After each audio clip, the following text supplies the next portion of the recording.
Welcome to the MLB Coast to Coast podcast, brought to you by Play Picks and the Lines. Coming to you from the West Coast, Josh Lander, joined by my guys Mo Nawara in the Midwest, and we've got Nate Weitzer on the East Coast. And we are running along here with a Wednesday night slate on these evening and nighttime games here in the MLB. We do have about 3 games that we really like to talk about in this one. So we'll throw some stuff there at you, some best bets and the like. Make sure you are liked and subscribed to that page so you continue to follow along with us each and every weekday of this MLB regular season. And as always, if you do still need a FanDuel or a DraftKings account, head to FDPicks.com or DKPicks.com. Find those listings in your area, such as what we've got for tonight. Nate, let's get into it. Yeah, there's some interesting Wednesday afternoon games. Wainwright going for the Cardinals, Verlander for the Astros, Kluber versus Frankie Montas out in Oakland. But then we get to the night games, which we are concerned with. The Rangers are plus 150 at Phillies. We're throwing Zach Wheeler. Twins minus 130 at Baltimore. Yankees are minus 130 at Toronto. Angels plus 112 at Boston. White Sox minus 140 at the Cubbies. The Nats are plus 130 at the Rockies. And we don't have a lineup yet for the Giants and Dodgers game 2 since they have just started here on Tuesday night. But we're going to start in the Windy City with the White Sox, who have not been hitting up to expectations thus far, but they're starting to pull it around. Thanks to getting some decent production at the plate, getting a few guys healthy. I think Luis Robert coming back soon, but it's more about the pitching matchup here, which they just rode Dylan Cease to a win. And now they have Lucas Giolito going, who we talked about in his last start against the Angels. Just a really boom-bust guy, the way he's either getting a whiff or getting hit pretty hard right now. Only 10% soft contact against him and 13% barrel rate, which is double the number from last year. But he's striking out 14.5 guys per 9 innings. He's got a 45% K rate when he goes up against lefties. So that's going to be tough on the Cubs if they want to try to platoon against him. And has not had much trouble on the road. 9-3 with a 3.02 ERA on the road since 2020. That White Sox bullpen, very impressive. The Cubs bullpen actually leads the majors in K per 9 ratio, but White Sox 8th there. And much more of a body of work there and a resume in terms of them being able to close out with the lead, which they're doing as we speak here on Tuesday night. And then you get Kyle Hendricks, who Mo's a little shook from having bet against him too many times, but his numbers are not good. I mean, he's got a matching 5.7 xERA to go along with that 5.5 ERA.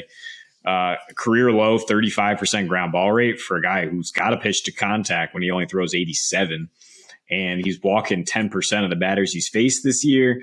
His curveball rates -5 runs below average. So I don't see him matching Giolito here. And it's just a matter of time before this White Sox offense starts to turn things around and hit like it was last year. Yeah, it's not just betting on Kyle Hendricks. Or, I mean, against him, it's when I bet on him, he got completely shelled by the Pirates. I just can't get a Kyle Hendricks game right. I think I'm like 0-3 or 0-4. So I just want to throw that out there right off the bat so people know what they're getting into here. If they decide to maybe tail me, I think I'll probably be on White Sox. So I'm seeing about -140 right now. I think that's a little shy of where it should be. I'll be really thrilled if I can get like -130, -135. I'm going to have to bet it then. Just Giolito is just showcasing just some tremendous stuff so far this year. I mean, 18.3% swinging strikes. That's just completely ridiculous. And a few extra walks, but I'm honestly not really worried about them because his first strike rate is actually up pretty big. So I think he'll be able to clean those up. And if he settles some of that stuff down, I mean, this guy, honestly, you might want to grab a long price on Cy Young if you can find it. I don't know what the price is, but he's looking that good as far as his stuff goes. So yeah, I think Hendricks is just a mystery to me right now because he's like not pitching like himself at all. Usually he's a guy who's completely relying on soft contact and not getting a lot of whiffs. And it's like kind of the opposite so far this year. He's getting much more swings and misses than normal, but people are just hammering his stuff. I think that's a bad trade-off for him just because of, like you said, he throws 89 miles per hour, and just he's a guy who relies on location. So if people are squaring up the baseball, it's just awful. I don't know exactly what to make of him. That's why I'm like a little bit gun shy on this. But man, just how well Giolito's pitching, and like you said, getting Luis Robert back in the lineup. He didn't play today, but he played yesterday, so I'm assuming he's going to be in there. The White Sox are starting to get together a little bit. Also, Liam Hendricks back looking healthier again now after he like hurt something in his back. I think missed a couple games. So a little more of the White Sox, not 100% White Sox that you might have expected in the preseason, but getting there, I would say. Yeah, that's my first thought with Kyle Hendricks is what you were saying, Mo. And if people are making contact with the balls he's throwing, then yeah, that's not good. If they're seeing sort of the junk that he's got to throw to get those misses, and yeah, in this situation, I think this is a combination of the White Sox really regressing upwards and back to the mean after sort of a dead ball April really hit them. Their slugging is so far down at this point, and you expect that to go up with that lineup. The only guy really hitting for them right now is Tim Anderson, who doesn't rely on needing to jack the ball out every time, and so I think you can sort of expect a little bit better from them and continue to expect Kyle Hendricks. I think twice now he's given up 6 runs in his outing, so he's in a bad way. You know about at least one of those there, Mo. So let's move on to another game here that we talked about a little bit, and I think we've got some more value in the Yankees back at Toronto. Also, some stuff to like there with the total at 8 runs. So, where do you start in this matchup between Cortez and Kikuchi, Mo? Well, I start by saying Nestor Cortez is awesome, and you say Kikuchi is a lot less awesome. So, right off the bat, I'm like looking to bet the Yankees, and then I see a price of minus 130 when I honestly think they should be maybe minus 140 or even a hair higher than that. Nestor, I mean, he just doesn't have any velocity. He's not a guy you think is going to be able to get through a lineup like this, but I truly think he can. I mean, just based on how he's looked this year and last year, I mean, his numbers this year are outrageous. You would think he's basically just Carlos Rodon with 8 miles per hour shaved off all his pitches, but he's like somehow getting the same results. It's kind of crazy. Really similar style, extreme fly baller. Again, I talked about this yesterday, but the dead baseball, it's more so helping an extreme fly baller like Nestor, especially in a park like this that is known for being a little bit of a launching pad at times, especially for right-handed batters. And yeah, Nestor just, I don't know how he does it, man. He just mixes up his pitches really well, locates really well, and seems to just like really have some deception on his heater and his cutter, and just it's way more swings and misses, honestly, than you would think a guy with this sort of stuff should get. And then Kikuchi's just kind of been a disaster. He has as many walks as strikeouts, and just you can see how much trouble he's having commanding his pitches based on how hard people are hitting the ball, which was a problem for him last year. And then also his called strike rate is horrific. It's like 11%. And that's like 2/3 of the league average for context. Like you just don't see a number that low, especially from a starting pitcher and just a guy who's just giving up a lot of base runners against a team like the Yankees.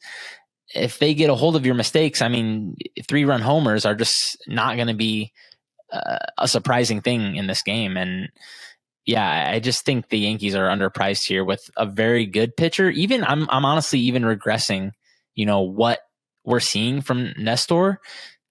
Like I'm thinking his true talent level is like in the mid 3s, but he's pitching way better than that right now.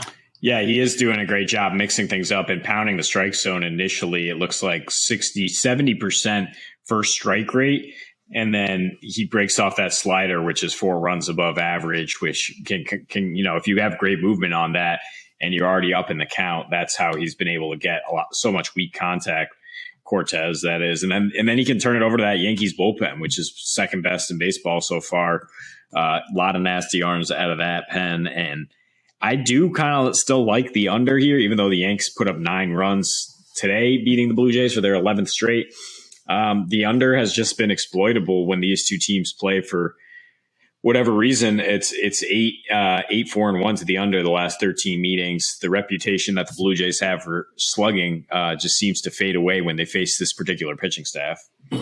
Yeah, and I mean, there's a couple under stats here to support you too in terms of the Yankees in their last 8. When there's a total set at 9 or above, they go under. I know we're at 8 here. We're really close to it. I'm a little bit scared of the under just because of how bad Kikuchi has been, and to Mo's point that there could be some crooked numbers if he's going to allow base runners at the same rate. You're right, like that K per 9 ratio is the exact same as you said, Mo, as those walks, which is 13 in 14 innings pitched. So he's also 20% of his fly balls are leaving the park, and he's actually getting a little bit the best help anyway that he's had in terms of his balls in play. There's only a batting average against him of 279 there, so it's not like they're exactly getting through the infield for him. And Toronto's playing fine defensively in that regard for him. But I think either way, like you said, Mo, this one with a good bullpen behind him as well, this is a great spot for the Yankees at -130. So let's finish things off at the PAC, Nate, at Fenway. Back to Fenway we go. We got the Angels in town again. Boston -132 in this one as Detmers is facing Whitlock. Obviously, Whitlock is getting the nod as a better pitcher in this one. So where do you start with your Sox? I think we'll see more offense from Boston tonight.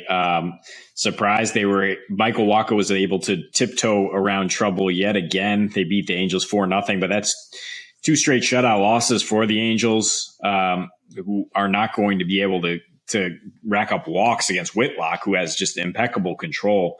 It seems like he's missing a ton of bats. I mean, he's done well in this opener role thus far.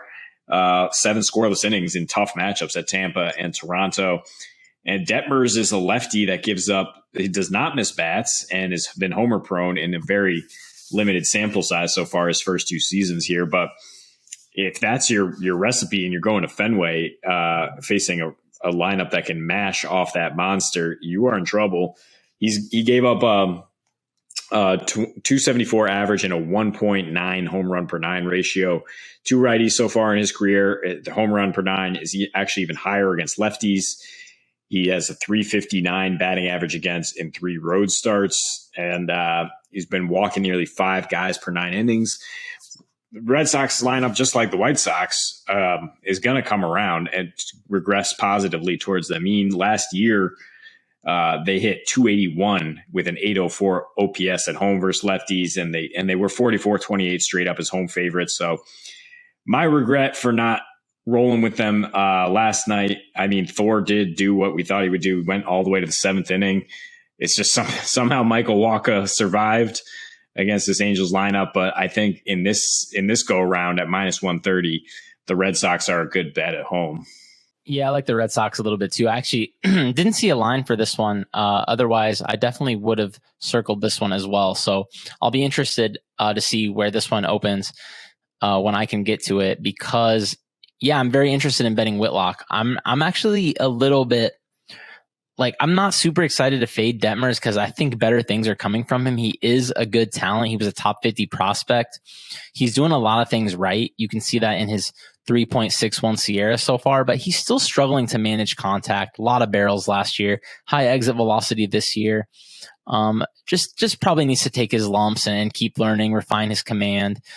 But Whitlock is very, very good. The only thing about Whitlock is we just don't know how many bullets he's got in the chamber, because they are trying to stretch him out as a starter, but he has been pitching in the pen the last couple of years. But man, he's been really, really good. No matter what what role he's in, he's looks like a great pitcher. And so, I'm definitely interested in betting Whitlock at a not too high of a price here. And I agree with you that the Red Sox, there's no way they're going to keep hitting this poorly.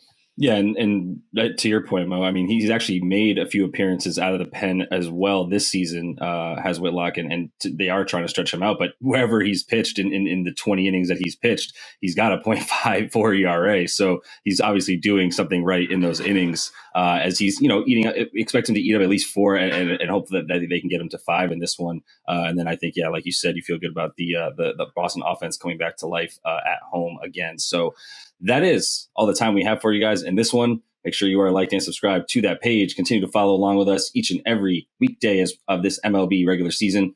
And until we see you next, happy betting.